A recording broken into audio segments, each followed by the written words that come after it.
is a 1982 American science fiction horror film directed by John Carpenter and written by Bill Lancaster, the son of legendary tough guy actor Burt Lancaster. The film is based on the 1938 John W. Campbell Jr. noveletta Who Goes There? Who Goes There is the story of a group of American researchers in Antarctica who encounter a parasitic alien that assimilates its victims and then imitates them. The influence on this alien was based on Lovecraftian creatures written by Lovecraft himself. The movie starts Kurt Russell as R.J. McCready, we're going to call him Mac at this point, and Keith David as Charles and Winfred Brimley as well. This wasn't the first time Campbell's noveletta was adapted into the film. The first time was in 1951's The Thing from Another World. The film was loosely based on Campbell's story. Jump another 20 years, the production for The Thing begins in the mid-1970s and went through several directors, writers with different ideas. When approached, Carpenter was reluctant, but he did it anyway. The film was released by Universal Studios in 1982 to negative reviews, described as garbage, junk, and whatever you want to call it.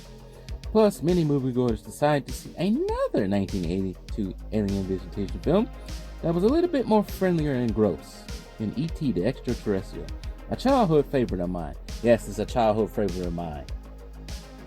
Sorry, whoever who don't like E.T. I still do. I'm sorry if you don't. But whatever.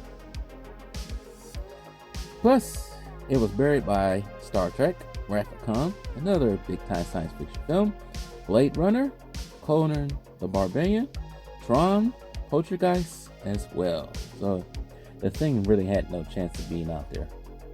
Years after this movie's release, the film gained a cult following on home video and TV. During the next 30 years, the movie opened doors for video games, haunted house attractions in Universal Studios, comic books, movie novelizations, and a 2011 prequel, plus a remake announced in 2000. They trying to make a remake.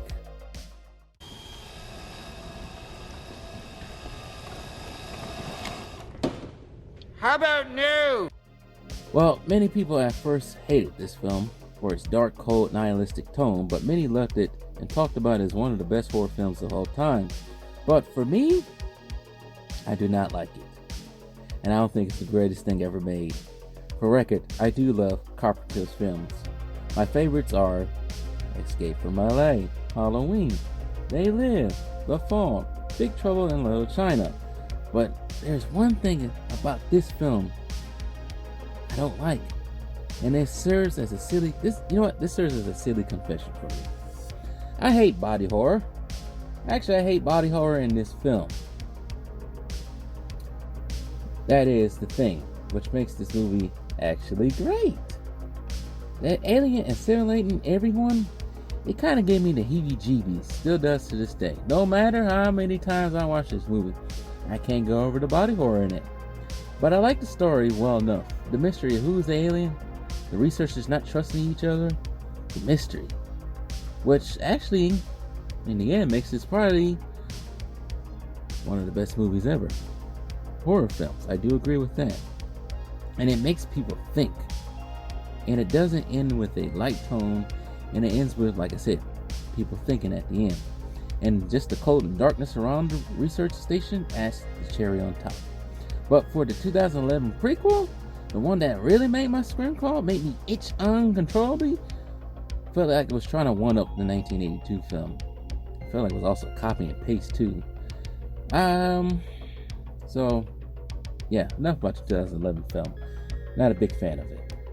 I only saw it once, don't need to see it again because, like I said, it's copy and paste.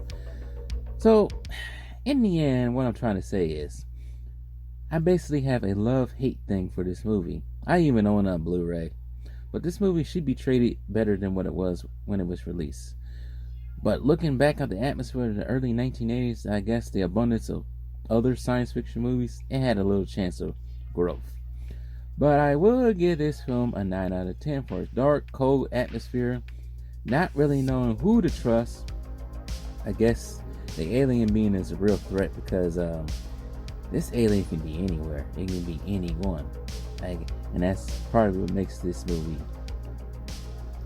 really special. As far as a remake, You know how I feel about remakes and reboots. No. Just to add one more thing onto this. What probably doesn't get enough credit too, other than just the story being made, is the excellent special effects made by Stan Winston. You know how Stan Winston, I don't know if anybody's familiar with Stan Winston. He's probably responsible for most of the special effects that we see in older movies, like Jurassic Park, The Thing, Jaws. Not so much Jaws, but Jurassic Park. Even now, his influence carries on to this day with other things, like even the MCU and other movies right now. But if it wasn't for him, I think the creepiness of this movie will be lacking, so to say. But even though I hate this movie in some parts, I gotta say this movie is a great one.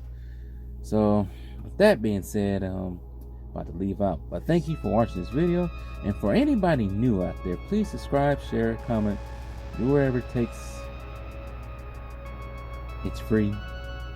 And y'all stay out the way. I'll be back with probably one more, who knows, probably one more horror film review.